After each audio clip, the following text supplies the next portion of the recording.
The shock waves aren't traveling through the water. They're reverberating through global stock exchanges and military command centers from Tampa to Tehran.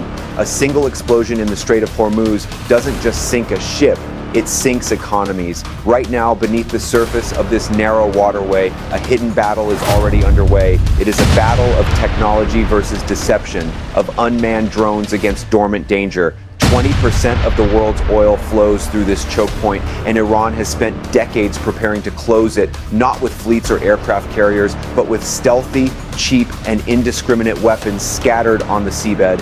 The United States Navy is facing its most dangerous mission in the Middle East, not above the waves, but below them. This is the high-stakes story of how the U.S. Navy detects, avoids, and destroys naval mines in the strategic waters of the Strait of Hormuz.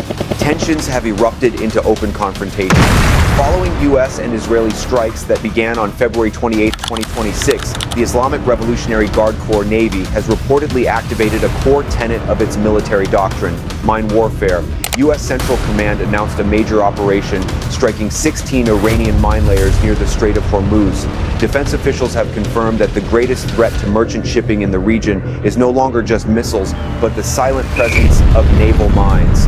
According to reports from the Institute for the Study of War, Iran has deployed these devices in the strait, though the scale remains limited. Analysts suggest Tehran is walking a fine line, deploying fewer than 10 mines initially, cautious of the political and economic backlash from disrupting the global oil supply that China and Iraq rely upon. But for the U.S. Fifth Fleet based in Bahrain, even a single mine is one too many. Before we dive beneath the surface to see how the Navy counters this invisible threat, make sure to hit that like button and subscribe to the channel. We bring you in-depth geopolitical and military analysis that goes beyond the headlines. Your support helps us continue to cover the stories that shape our world. Now back to the mission. To understand the gravity of the current situation, one must first understand the battlefield. The Strait of Hormuz connects the Persian Gulf with the open ocean. It is a vital waterway through which roughly 1/5 of the world's total oil consumption passes daily. The waterway is narrow, with shipping lanes confined by the territorial waters of Iran to the north and Oman to the south. This geography makes it an ideal location for asymmetric warfare. For the Islamic Revolutionary Guard Corps, mine warfare is not a contingency. It is a cornerstone of national defense. The IRGC Navy maintains an estimated arsenal of thousands of mines, ranging from primitive contact mines to sophisticated influence mines that can detect the acoustic or magnetic signature of a passing ship. These weapons are cheap to produce, easy to deploy, and incredibly difficult to clear. Iran has practiced this doctrine for decades. The historical precedent is deeply troubling for naval strategists. During the tanker war of the 1980s, Iran laid minefields that stretched from the Persian Gulf to the waters off the United Arab Emirates. The danger became a reality for the U.S. Navy in 1988. The USS Samuel B. Roberts, a guided missile frigate, struck an Iranian mine near Farsi Island. The explosion blew a massive hole in the ship's hull, flooding the lower decks and igniting fires. The crew saved the ship, but the incident led to Operation Praying Mantis, a massive U.S. retaliation that decimated Iranian naval platforms. Despite that history, the U.S. Navy's posture in the region has undergone a radical transformation. Critics argue it is a transformation that has left the fleet vulnerable.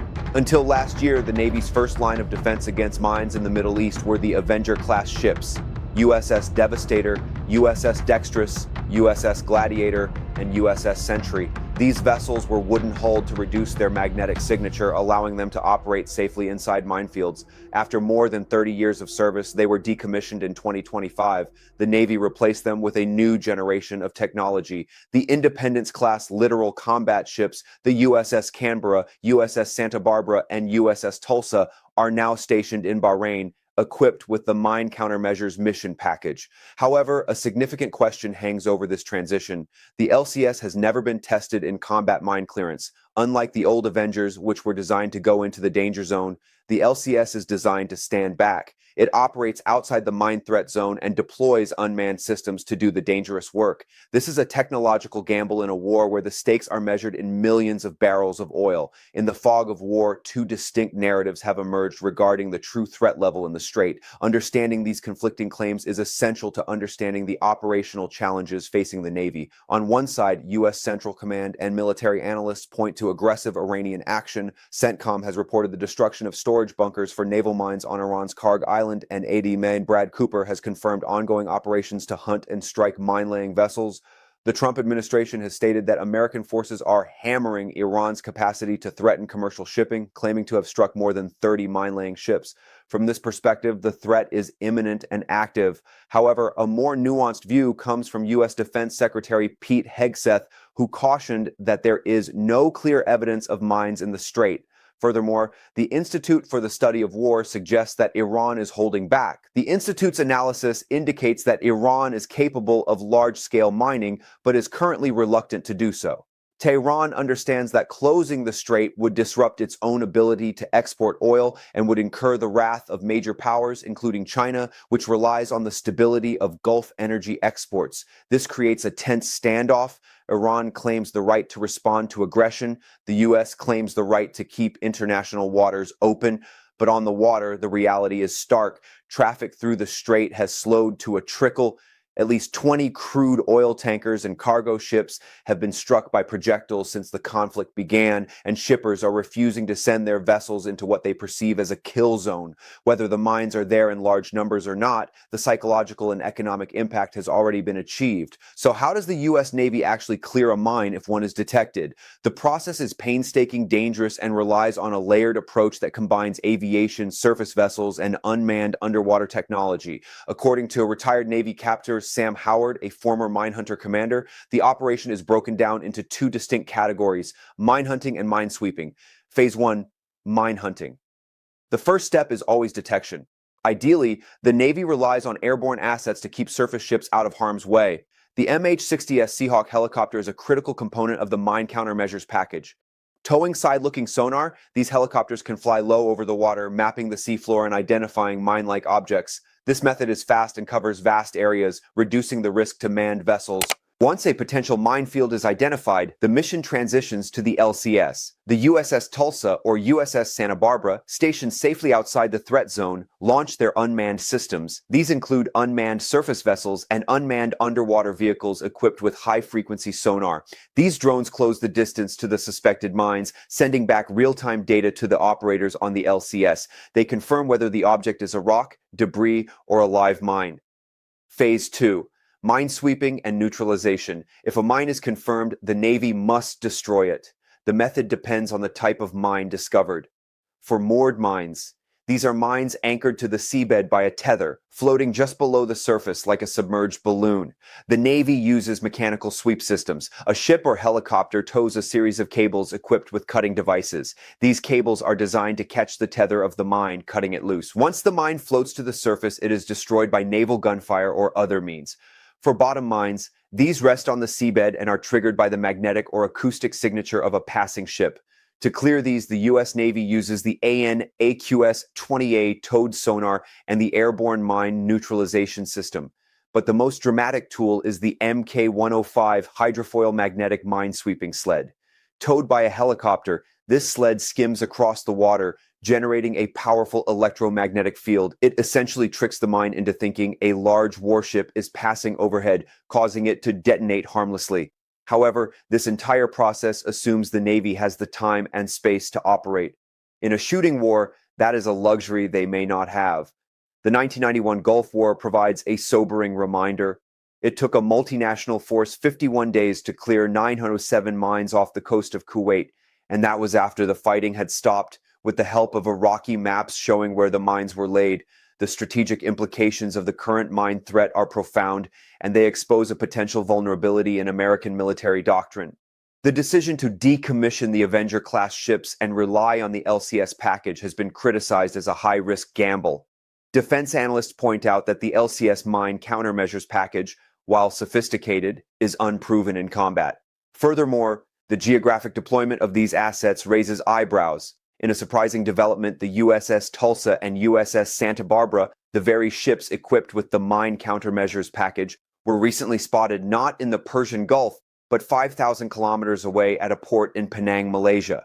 The U.S. Fifth Fleet describes these as routine logistical stops, reflecting close military ties with Malaysia. However, Critics, including President Donald Trump, have expressed frustration that European NATO partners are not sending their own minesweepers to assist, while American assets are seemingly positioned away from the threat. This leaves the U.S. Navy with difficult choices. If Iran were to launch a mass mining campaign, the Navy would be forced to decide whether to send expensive warships and helicopters close to the Iranian coast to clear the mines, directly into the range of Iranian anti-ship cruise missiles, drones, and swarming fast boats. As MIT political scientist Caitlin Talmadge notes, bringing those platforms within reach of Iranian shore-based batteries would be exceedingly dangerous. It would give Iran a target-rich environment and numerous chances to get a lucky shot. The alternative is to do nothing, allowing the strait to remain closed, but that is not an option for a global superpower. The closure of the Strait of Hormuz would cripple the global economy, spiking oil prices and creating a geopolitical crisis that would dwarf the current conflict. The ripple effects of this mine warfare are already being felt far beyond the Gulf. Oil prices have spiked in response to the uncertainty. The risk to shipping has caused insurance rates for tankers to skyrocket, and many shipping companies have simply stopped transiting the strait. This impacts not only Western nations, but also the economies of China and India, which are heavily dependent on Gulf oil. There is also a direct threat to Iraq. Iran relies on Iraq's oil-dependent economy to help circumvent international sanctions. If Iraq's economy is disrupted by the inability to export oil through the Gulf, it produces negative economic effects for Tehran. This interdependency is likely one of the reasons Iran is currently holding back its full mining capabilities. The use of mines also blurs the lines of warfare. Mines are indiscriminate. They do not differentiate between an American warship, a Chinese tanker, or a Qatari gas carrier. In August 1987, during the tanker war, the U.S.-operated supertanker Texaco Caribbean struck an Iranian mine. That ship was carrying Iranian oil. As naval historian Stephen Phillips noted, this is the challenge when you lay mines. They're indiscriminate. As the sun sets over the Persian Gulf, the U.S. Fifth Fleet faces an unprecedented challenge. The old guards, the Avenger-class ships, are gone, sailing as museum pieces or scrap. The new Guardians, the LCS fleet, are untested, and two of them are currently docked thousands of miles away in Malaysia. Beneath the surface of the Strait of Hormuz, the water is opaque. The seabed is silent. The world holds its breath, waiting to see if the U.S. Navy's technological gamble will pay off. Will the unmanned drones and helicopter-towed sleds be enough to secure the world's most important waterway? Or will the simple, cheap, stealthy mine once again prove that in naval warfare the greatest threat is often the one you cannot see? The Pentagon is weighing its options, NATO is being called upon for support, and the tankers remain at anchor, their crews watching the horizon. For now, the strait remains open, but the margin for error is shrinking by the minute. The Navy is preparing for the worst, hoping for the best, and the next 24 hours will determine everything. At this hour, U.S. Central Command is reportedly activating an emergency protocol. Sources indicate that the USS Abraham Lincoln Carrier Strike Group has been ordered to alter course, positioning its air wing within striking distance of suspected Iranian launch sites along the coast. The message from the Pentagon is clear. If a single mine damages a single commercial vessel, the response will be immediate and overwhelming. But the Iranian strategy is working exactly as designed. The mere fear of mines has achieved what missiles alone could not. Global shipping is paralyzed, insurance rates have quadrupled, and the United States is now forced to choose between risking its most advanced warships in shallow mined waters or accepting a temporary closure of the strait. Military analysts watching the situation closely point to an uncomfortable truth. The mine countermeasures mission was designed for permissive environments, for clearing mines after the shooting stops. It was not designed for clearing mines while under active fire from Iranian shore batteries and fast attack craft.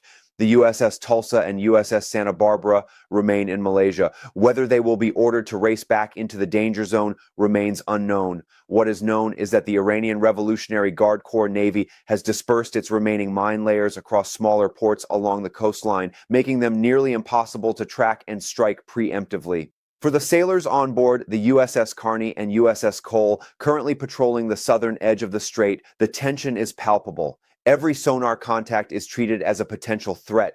Every shadow on the water could be a drone. Every ripple could be the wake of a swimmer delivery vehicle laying a new minefield in the dark. The world's most critical energy artery now hangs in a fragile balance. In Tehran, hardliners celebrate what they call a successful asymmetrical victory. In Washington, national security advisors debate the rules of engagement. And on the bridge of every oil tanker within 500 miles, captains are asking the same question: is it safe to proceed? The U.S. Navy has cleared mines before. They cleared them in the Red Sea. They cleared them in the Gulf of Kuwait. But they have never cleared them while a near-peer adversary watched from the shoreline, missiles ready, waiting for the right moment to strike. Tonight, the Strait of Hormuz is quiet, too quiet. The mines are down there somewhere, waiting.